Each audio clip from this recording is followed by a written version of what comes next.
Jake Morrison stood at his post near the Garden Plaza, watching the crowd of aliens and humans mingle together. He had been working security on Crossroads Prime for almost 2 years now, and he thought he had seen everything. The massive space station floated in neutral territory between Earth and the Kellyan Empire, a place where both species tried to get along. Today was supposed to be special. Today was supposed to be peaceful. The diplomatic ceremony had been going on for 3 hours. Jake's feet hurt and his uniform felt too tight around his neck. He kept his eyes moving across the plaza, looking for anything wrong. His training as a Marine had taught him to trust his instincts, and right now something felt off. The crowd was too loud, too excited. He touched the radio on his collar and spoke quietly. West perimeter to command. Everything looks clear, but I've got a bad feeling. The radio crackled, noted. Morrison, stay alert. That's when he saw her, Princess Val-Ara of the Kellyan Empire, walked through the garden with her daughter. The little girl couldn't have been more than 7 years old by human standards. She had the same purple skin as her mother, the same silver eyes that reflected light like mirrors. The child was laughing, chasing something that looked like a floating butterfly made of light. The princess smiled, watching her daughter play. Jake had seen pictures of Princess far before, but they didn't do her justice. She was tall, almost 7 ft, with elegant features and a presence that made people notice her. She wore robes that shimmered like starlight, and her silver hair fell past her shoulders. But what caught Jake's attention was how she looked at her daughter. That look was universal. That was love, pure and simple. The princess's security detail had moved away, giving the royal family some space. Jake thought that was a mistake. He started walking toward them, not sure why, just following his gut. Explosion came from the east wing, then another from the north. Screams filled the air as people started running in every direction. Jake's radio exploded. With panicked voices, he ran toward the princess and her daughter, pushing through the crowd. Terrorist attack. Multiple explosions. All security personnel respond. Jake saw them then. 3 figures in dark armor, moving fast through the chaos. They had weapons drawn and they were heading straight for Princess Val-Ara. The princess saw them too. She grabbed her daughter and started running, but she was wearing ceremonial robes not built for speed. The little girl was crying, terrified by the noise and confusion. Jake pulled his weapon and fired at the attackers. His shots hit one of them, dropping the figure to the ground. Other 2 scattered, taking cover behind decorative pillars. Jake reached the princess and pushed her behind a large fountain. Stay down, he shouted. My daughter, the princess cried. Lissa. The little girl had fallen a few feet away. She was trying to crawl toward her mother, tears streaming down her face. Jake could see another attacker coming around from the side, weapon raised. He didn't think, he just moved. Jake threw himself forward, sliding across the smooth floor. He grabbed Lissa and curled his body around her, making himself as big as possible. The little girl was shaking, crying into his chest. Jake could feel how small she was, how fragile. That's when he saw it. A small metal sphere bounced once on the floor and rolled toward them. A plasma grenade. Jake had maybe 2 seconds before it exploded. He couldn't run. He couldn't throw it away. The only thing he could do was protect the child. Jake turned his back to the grenade and pulled Lisa tighter against his chest. He covered her head with his arms, making sure every part of her was shielded by his body. He thought about his sister back on Earth, he thought about his mother, he thought about how he never got to tell Derek Walsh that he was sorry for that stupid argument they had last month. The grenade exploded. Heat and force slammed into Jake's back. Like a hammer, pain shot through his entire body, white and burning. He felt his skin tear, felt bones crack, but he didn't let go of the little girl. He held on even as the world turned red and his strength started to fail. He could hear the princess screaming. He could hear weapons firing as station security finally arrived. The attackers were being pushed back, defeated, but Jake couldn't focus on any of that. All he could do was hold on to Lisa, making sure she was safe. Jake's vision started to blur. His arms felt weak. The little girl was saying something, but he couldn't understand the words. They were in Kellyan, a language he didn't speak, but he could hear the fear in her voice. "It's okay," he whispered. "You're safe." Now, his arms finally gave out and he collapsed onto his side. The last thing he saw before darkness took him was Princess Val-Ara reaching for her daughter, pulling Lisa into her arms. The little girl was crying, but she was alive. She was safe. Jake woke up 3 days later in the medical wing. Every part of his body hurt. He tried to sit up and immediately regretted it. A nurse, a human woman named Kelly, rushed over. "Don't move. You're lucky to be alive, you idiot." The kid, Jake's voice came out as a rough whisper. "The princess's daughter is fine, not a scratch on her. You took the full force of that grenade. The doctor said you should be dead. Your back was." Kelly stopped shaking her head. "They had to use advanced regenerative therapy. You'll heal, but it's going to take time." Jake closed his eyes, relief washing over him. The kid was okay. That was all that mattered. "There's something else," Kelly said quietly. "The princess has been here every day. She sits by your bed for hours. She won't leave until her guards practically drag her away. I've never seen anything like it." "Why would she do that?" Kelly shrugged. "I don't know Kellyan customs, but Captain Grant said something about a life debt. Apparently, what you did means something significant to their culture." Jake didn't understand what that meant, but he was too tired to think about it. He closed his eyes and drifted back to sleep. In his dreams, he saw silver eyes and a little girl's smile. He saw a princess watching him with an expression he couldn't quite read. Something had changed in those few seconds when he chose to protect a child he didn't know. Something important. Jake was finally able to sit up without wanting to scream. The doctor said his recovery was remarkable, but it still hurt like hell.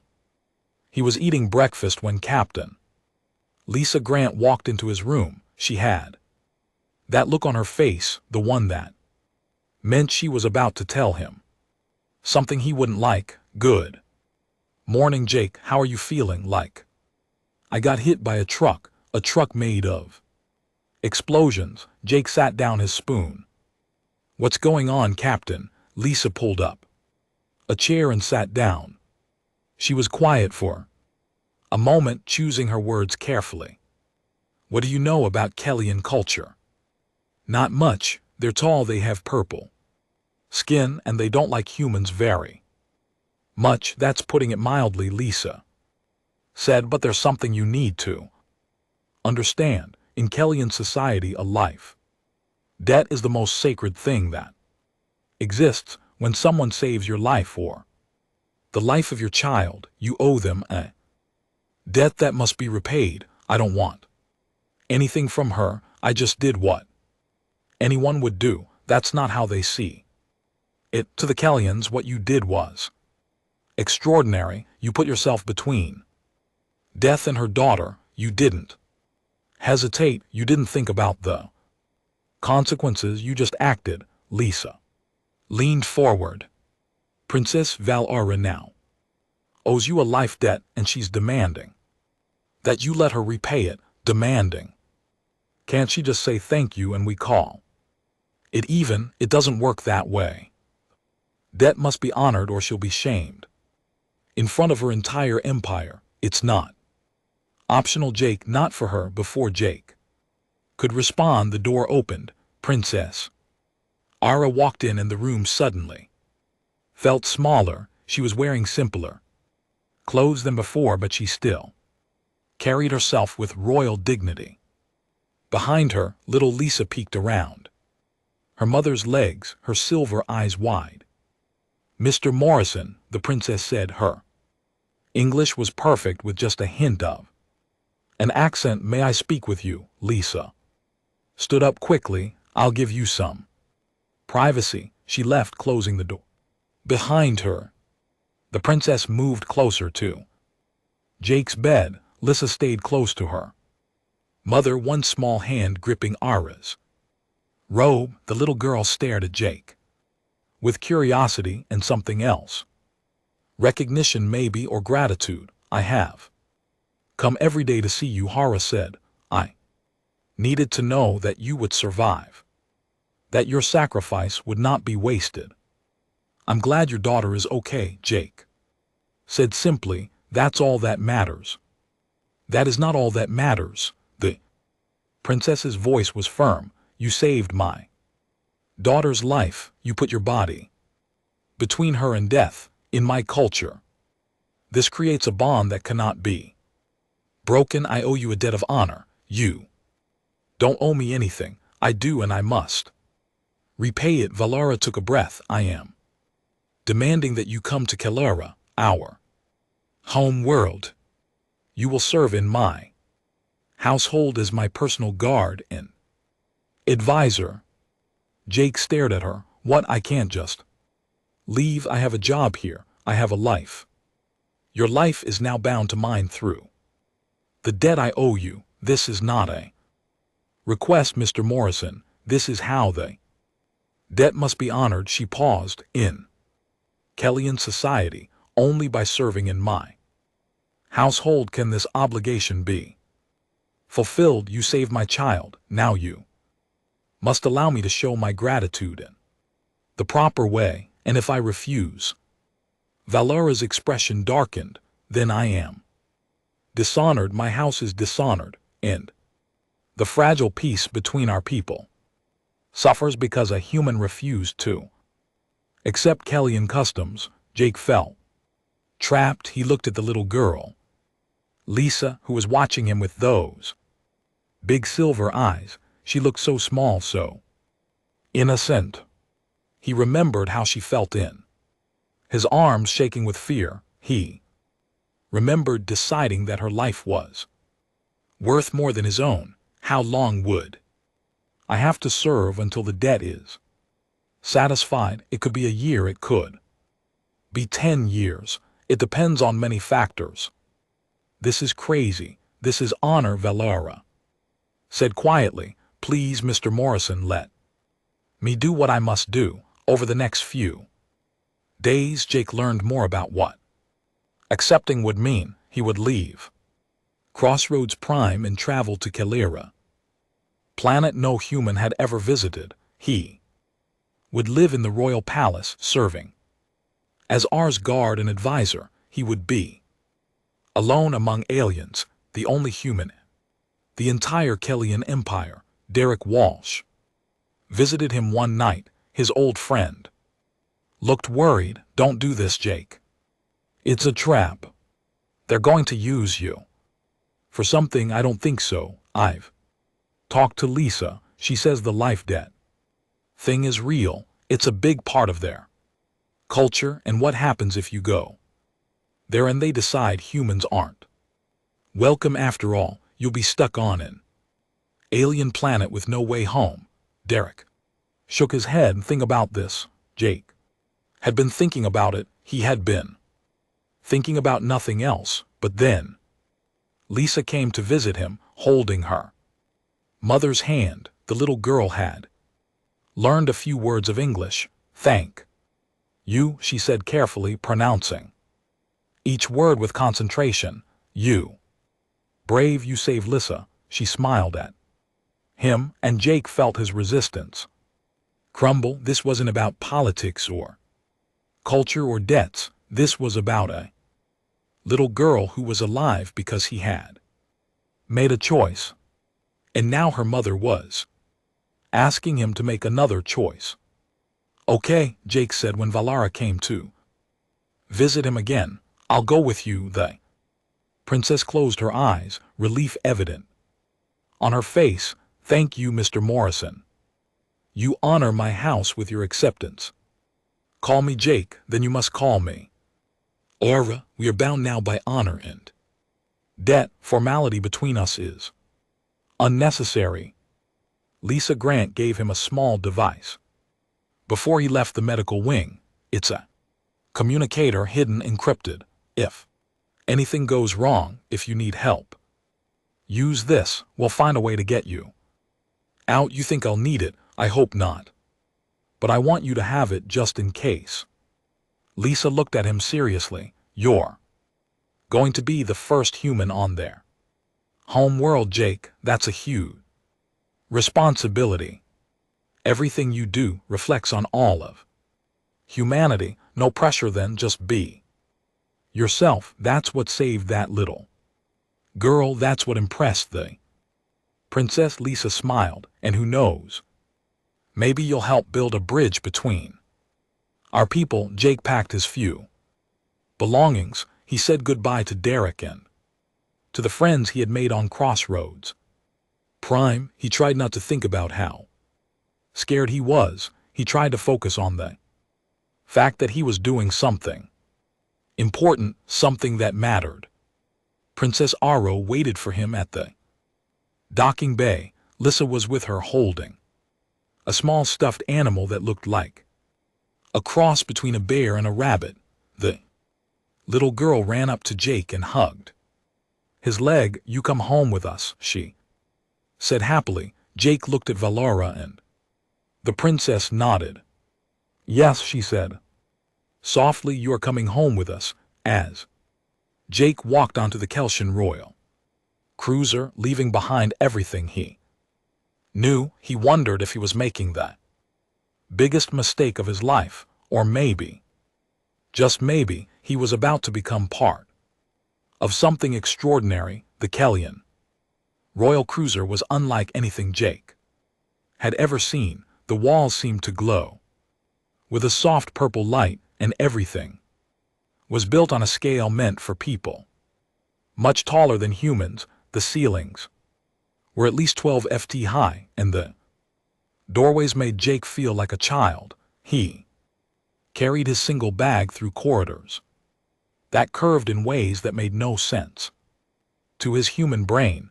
A Kellyan officer showed him to his quarters. The room was larger than his entire apartment back on Earth had been. The bed was huge, clearly made for someone our size. There was a window that showed the stars streaking past as the ship jumped to faster than light speed. Jake set his bag down and sat on the edge of the bed, suddenly feeling very alone. A soft chime at the door interrupted his thoughts. Come in, he called. Lisa peeked around the door, then walked in. With her mother behind her, the little girl was carrying that stuffed animal, again holding it tight against her chest. We wanted to make sure you were comfortable, Valara said. It's great. A lot bigger than I'm used to. Lisa walked up to Jake and held out her stuffed animal. This is Pip. He keeps away bad dreams. You can have him tonight. Jake felt something warm spread through his chest. That's very kind, but I think Pip should stay with you. I'll be okay. You sure? Lisa's face fell a little. I'm sure, but thank you for offering. That means a lot. Valera put a hand on her daughter's shoulder. Come, Lisa, let Jake rest. We have 2 weeks of travel ahead of us. 2 weeks. Jake was going to be on the ship surrounded by aliens. For 2 weeks, he tried not to let the panic show on his face. The first few days were hard. Jake quickly learned that Kellyan customs were very different from human ones. They didn't shake hands, they touched their foreheads together as a greeting. They didn't eat sitting down, they stood at tall tables. Their food was bland by human standards, with almost no spice or salt. Jake missed coffee more than he thought possible. The crew kept their distance from him. They would stare when they thought he wasn't looking, whispering to each other in their own language. Jake felt like a zoo animal on display. The only person who seemed actively hostile was Commander Kane, Valera's chief of security. Kane was tall even for a Kellyan, with scars across his neck and arms. He wore military armor that looked like it had seen real combat. From the first moment Jake met him, Kane made his feelings clear. I do not trust humans, Kane said bluntly. You are violent, unpredictable, and emotional. You have no place in the princess's household. I didn't ask to be here, Jake replied. Your princess demanded that I come, but debt or no debt, I will be watching you. If you do anything to threaten the princess or her daughter, I will end you myself. Is that clear? Crystal clear. Despite Kane's hostility, Jake tried to settle into a routine. He exercised in the ship's gym, which was designed for Kellyan physiology and made his workouts much harder. He studied basic Kellyan language from a computer terminal. He spent time with Lisa, who seemed to have adopted him as her new favorite person. The little girl would find him every day, dragging him to different parts of the ship to show him things. She taught him Kellyan words, giggling when he pronounced them wrong. She told him stories about her home, about the crystal cities and the violet sky. She made him feel less alone. Valera often joined them. At first, their conversations were formal, polite, but gradually they began to talk about real things. One evening Jake found the princess standing by a large window, looking out at the stars. May I join you? He asked. Of course, she said. They stood in silence for a moment. Then Ira spoke. What do you think of us, of the Kellyans? Jake considered his answer carefully. I think you're different from what I expected. I was taught that your people were cold, logical, without emotion, but you love your daughter. I see that love is love, no matter what species you are. Our turn to look at him. We are taught that humans are dangerous, that you are ruled by your emotions, that you act without thinking, that you are violent and unpredictable. She paused. But what you did for Lisa contradicts everything I was taught. You thought of nothing but her safety. You sacrificed yourself without hesitation. Any parent would have done the same, but you are not her parent. You were a stranger, and yet you chose to save her. Valera's voice was soft. That is what I do not understand about humans. You make no sense. Jake laughed. We don't always make sense to ourselves either. Over the following days, Jake and Valera talked more. She told him about Kellyan history, about the wars they had fought and the peace they had built. She explained their religion, their art, their science. In return, Jake told her about Earth, about humanity's struggles and triumphs. He told her about his family, about his time as a Marine, about the friends he had lost. Do you regret coming? Valera asked one evening. I don't know yet. Ask me again. In a few months. I know this is difficult for you, leaving your home, your people, but I promise you will be treated with honor in my house, even by Commander Kane. Valera smiled slightly. Kane is protective. He has served my family for many years. He lost his own family in a raid when he was young.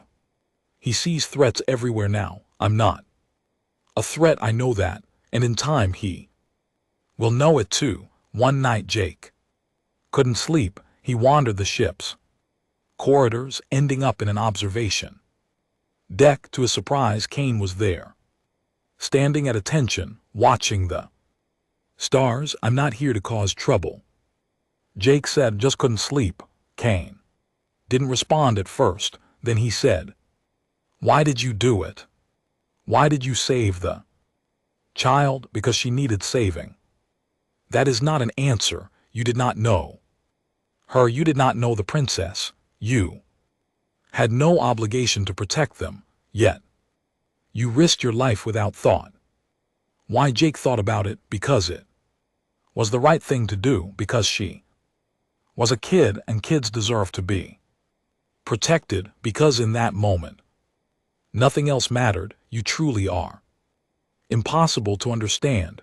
Is that a compliment? I have not decided yet. As the ship approached Kellian space, Jake stood at the window, watching the stars change. Somewhere ahead was Kelara, world he had only seen in pictures, world where he would be the only human among billions of aliens, a world that would either become his new home or his prison. Lisa came and stood beside him, pressing her small hand against the glass. There, she said, pointing. That star, that is home. Jake looked at the bright purple star in the distance. It's beautiful. You will like it there. I will show you everything. The crystal gardens, the singing towers, the ocean that glows at night. Lisa looked up at him. You will be happy there, I promise. Jake smiled at her confidence. He wished he felt the same certainty, but all he felt was nervousness and anticipation. In a few hours they would arrive. In a few hours his new life would begin. Valera appeared behind them, placing a hand on her daughter's shoulder. Come, Lisa. Jake needs to prepare for arrival. There will be many people waiting to meet him. As Lisa ran off, Valera stayed beside Jake. Are you ready? No, but I don't think I ever will be. Then we will face it together, Valera said. You saved my daughter. The least I can do is help you navigate this new world. The ship began its final approach to Kelara and Jake. Morrison took a deep breath. Whatever waited for him on that alien world, there was no turning back now. Landing platform was surrounded by hundreds of Kellians. Jake walked down the ramp behind Valera and Lisa, and every eye turned to stare at him. He heard whispers, saw pointing fingers, felt the weight of their judgment. He was different, foreign, wrong. His human height made him shorter than everyone around him. His pink skin stood out against their purple. He had never felt so visible and so unwelcome at the same time. Ara had warned him about this. There will be those who oppose your presence, she had said during the journey. Ignore them. You are under my protection. But it was hard to ignore the cold stares and hostile whispers. A group of nobles stood near the entrance to the palace, their faces showing clear disgust. One of them, a tall Kellian with elaborate robes and silver jewelry, stepped forward. Princess Ara, he said, his voice dripping with disdain.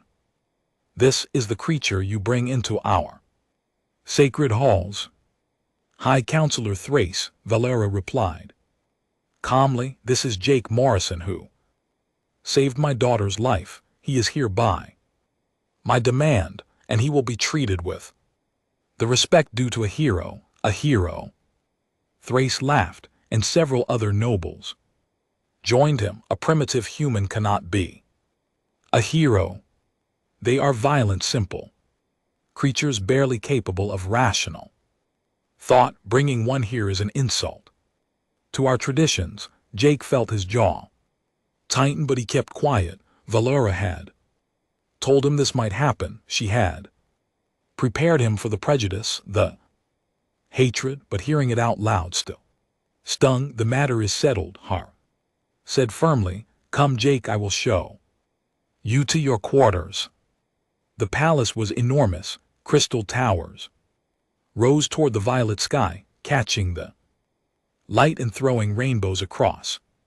Marble floors, gardens filled with plants Jake had never seen before, spread out in geometric patterns. Everything was beautiful, elegant, and completely alien. Jake followed R through corridors that seemed to go on forever, trying to memorize the route and failing. His rooms were in the east wing near the princess's private chambers. They were luxurious by any standard, with a view of the city below. But luxury didn't make Jake feel any better about the situation he found himself in. That evening Valera came to his rooms with news. The court demands proof of your worth. They say a human cannot serve in a royal household without demonstrating capability. What kind of proof? The trial of shadows. It is a test we use to evaluate those who would protect members of the royal family. You would need to navigate a dangerous simulation while keeping Lyssa safe. No human has ever attempted it, and if I refuse, then Thrace and his supporters will claim victory. They will say you are unworthy, and they will demand your removal. Valera's silver eyes met his. I cannot protect you if you fail this test, Jake. The rules of court are clear. Then I'll do it. Trial of Shadows took place 3 days later in a large arena beneath the palace.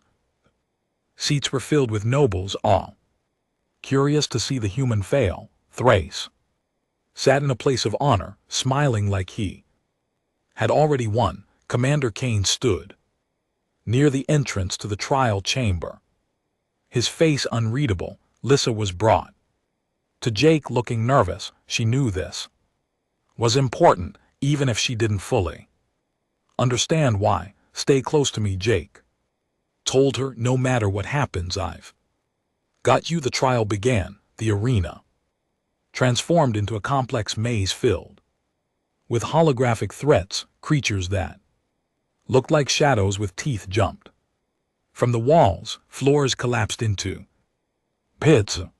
Walls moved and shifted, changing the path forward. Jake had to find the way out while protecting Lyssa from every danger. The Kellyan nobles watched, expecting Jake to approach it like one of their own warriors. They expected strength, direct confrontation, the traditional methods, but Jake had learned something as a human marine.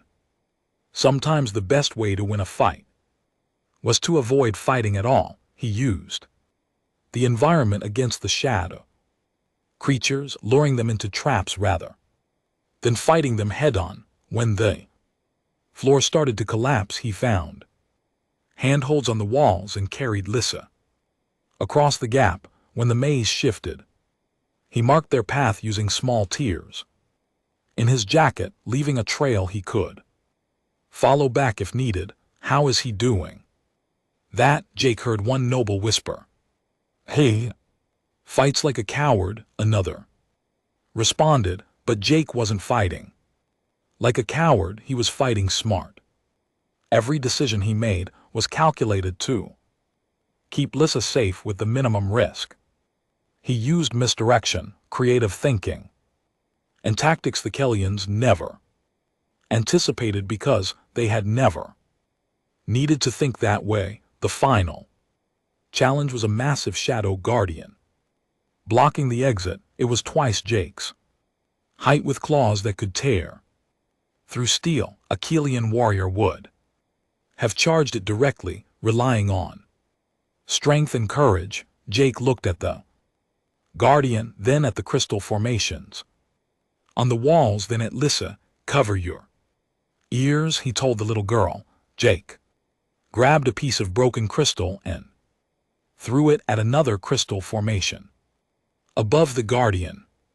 The impact created a resonating sound that grew louder and louder, filling the chamber. The shadow guardian writhed in pain from the frequency. Jake grabbed Lissa and ran past it while it was distracted, reaching the exit just as the trial ended. Silence filled the arena. Then, slowly, applause began, not from everyone, not even from most of the nobles, but enough that Jake knew he had proven something. He had shown that humans could think differently, could solve problems in ways the Kelians never considered.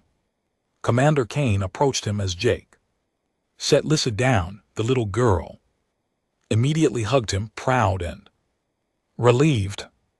That was not how a Kelian would have completed the trial. Kane said, I'm not Keli. No, you are not. Kane paused, then did something Jake never expected. He touched his forehead too. Jake's the Kelthian gesture of respect. But you are worthy of protecting the princess's daughter. I was wrong about you, human. I apologize.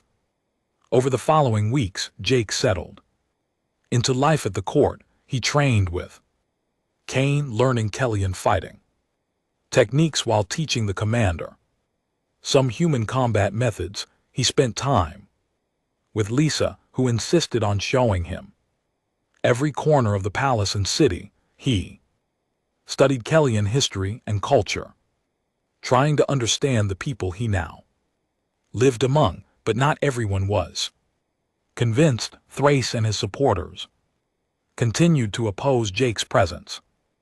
They made snide comments, spread rumors, tried to make his life difficult in subtle ways. Jake learned to navigate the politics of court, which was harder than any combat trial.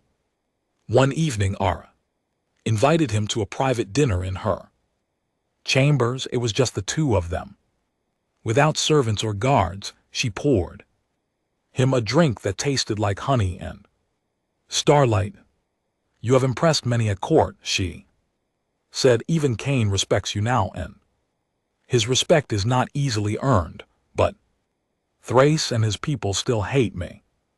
They fear what you represent. Change the possibility that Kelians and humans could truly cooperate. For some, that possibility threatens their power and beliefs. Valara looked at him seriously. There is something I must tell you. Something I have told no one else. What is it? There is an old Kelian prophecy. It speaks of a guardian from the stars who will blade to save the future queen. For many years, we thought it was just a story. But when you saved Lissa, when you bled for her, I began to wonder. You think I'm part of some prophecy. I think you are part of something larger than either of us understand. Lissa is the heir to the Kelian throne. She will one day rule our entire empire, and you saved her life. Ara leaned forward. Perhaps the prophecy is real. Perhaps you were meant to be here. Jake didn't know what to say. He didn't believe in prophecies or destiny. He believed in choices, in doing what was right in the moment. But looking at Ara's earnest face, he couldn't dismiss her words entirely, whether it's prophecy or just chance. Jake said finally, I'm here now, and I'll protect Lissa for as long as you need me to. That means more to me than you know. As Jake walked back to his quarters that night, he thought about everything that had happened. He had come to an alien world, faced their trials, earned the respect of their warriors. He had become part of something strange and wonderful and terrifying. But he couldn't shake the feeling that something was wrong. The way Thrace looked at him, the whispers he heard in dark corridors, the tension he felt at court. Something was building, some danger he couldn't quite see. He touched the hidden communicator Lisa Grant had given him. He hadn't used it yet, hadn't needed to call for help, but he kept it closed just in case. In the distance, Kalara's 3 moons rose over the Crystal City, bathing everything in silver light. Jake stood at his window and watched them, wondering what tomorrow would bring. Jake woke to the sound of voices outside his door. He recognized one of them as belonging to a servant who worked in the East Wing. The other voice was unfamiliar, low and conspiratorial. He moved quietly to the door and pressed his ear against it. The festival of twin moons will be the perfect opportunity. Security will be focused on the crowds, not on internal threats. We strike during the ceremony, and the human kill him too, make it look like a human attack. The evidence has already been planted. When they find his communicator linked to Earth intelligence, war between our species will be inevitable. Jake's blood ran cold. They were planning to kill Valara and Lisa. They were going to frame him for it and start a war. He stepped away from the door, his mind racing. He needed to tell someone, but who could he trust? If there were conspirators among the servants, there could be conspirators anywhere. Jake had to talk to Kane. He found the commander in the training hall, practicing with a weapon that looked like a cross between a sword and a staff. Kane stopped when he saw Jake's face. What is wrong? He asked. We need to talk privately, Jake replied. They went to Kane's quarters and Jake told him everything he had overheard. Kane's expression darkened with every word. This is a serious accusation. Do you know who is speaking? No, but one of them mentioned High Counselor Thrace. They said he would give the signal. Kane was quiet for a long moment. Then he said something Jake never expected.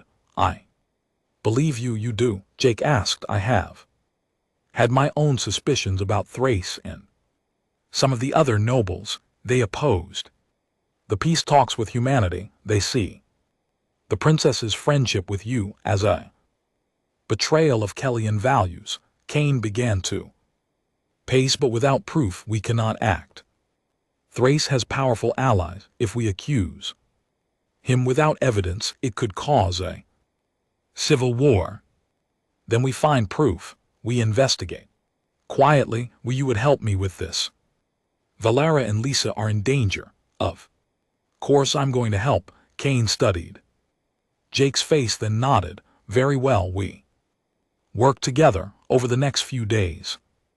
Jake and Kane became unlikely partners. The commander used his military connections to investigate the palace guard, looking for those who might be disloyal. Jake used his outsider status to observe the nobles, watching for suspicious behavior. They met in secret, comparing notes and building a picture of the conspiracy. It was larger than they had thought. Thrace had allies in the military, in the government, even among the palace servants. He had been planning this for months, maybe years. The goal was not just to kill the princess, but to destabilize the entire Kellyan government and blame humanity for it. Why go to all this trouble? Jake asked one night. Why not just assassinate Aura quietly? Because a quiet assassination achieves nothing. Thrace wants war with humanity.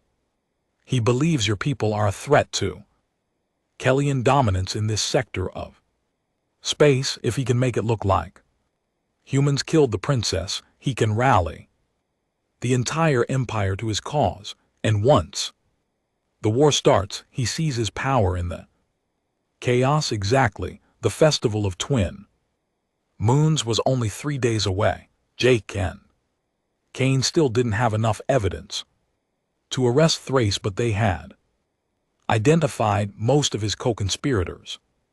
They developed a plan during the festival. They would watch the conspirators closely, waiting for them to make their move. Once the assassination attempt began, they would stop it and capture the attackers alive. If they failed, Valara and Lisa would die, but it was the only way to catch the conspirators with proof of their crimes. Jake tried to act normal around Valara and Lisa. He didn't want to worry them, didn't want to let on that anything was wrong, but Valara noticed. Anyway, she always noticed. You have been distant, she said one evening. Is something troubling you? Just thinking about home, missing Earth. Do you regret coming here? Jake looked at her, at the concern in her silver eyes, and he realized something. No, I don't regret it. This place, these people, you and Lisa, this feels right somehow, like I'm supposed to be here. Valara smiled, a real smile that made her whole face light up. I am glad, because I cannot imagine this place without you now. The festival of twin moons arrived. The palace was transformed into a celebration of light and color. Thousands of Kellyans filled the great hall and the gardens beyond. Valara wore ceremonial robes that seemed to be made of moonlight itself. Lisa danced through the crowds in a smaller version of her mother's outfit, happy and carefree. Jake stayed close to them, his eyes constantly scanning the crowd. Cain had positioned loyal guards at key points throughout the palace. They were ready. They hoped they were ready. The attack came during the height of the ceremony. Jake saw them moving through the crowd, saw the weapons hidden beneath their robes. 6 conspirators, all heading toward Ara and Lisa from different directions. Cain, Jake shouted into his communicator, they're moving now. Everything happened fast. Jake threw himself between Lisa and the nearest attacker, blocking a blade meant for the little girl.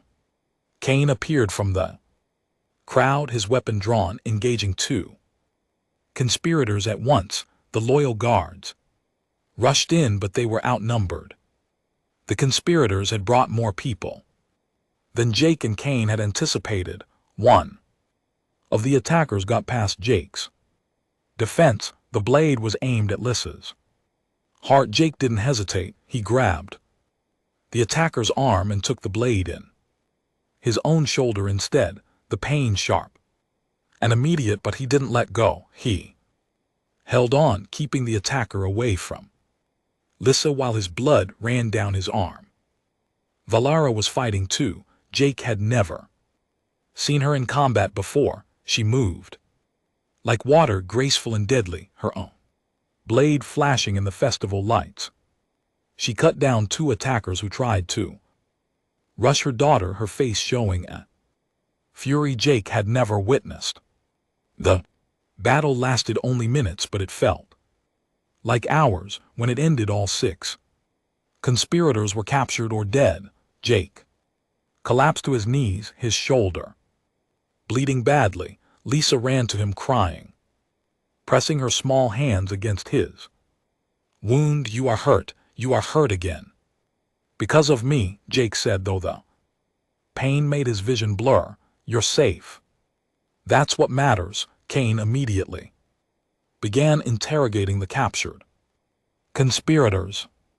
Under pressure, they revealed everything: Thrace's plan, the planted evidence, the goal of starting a war. Within hours, the High Counselor and his remaining allies were arrested.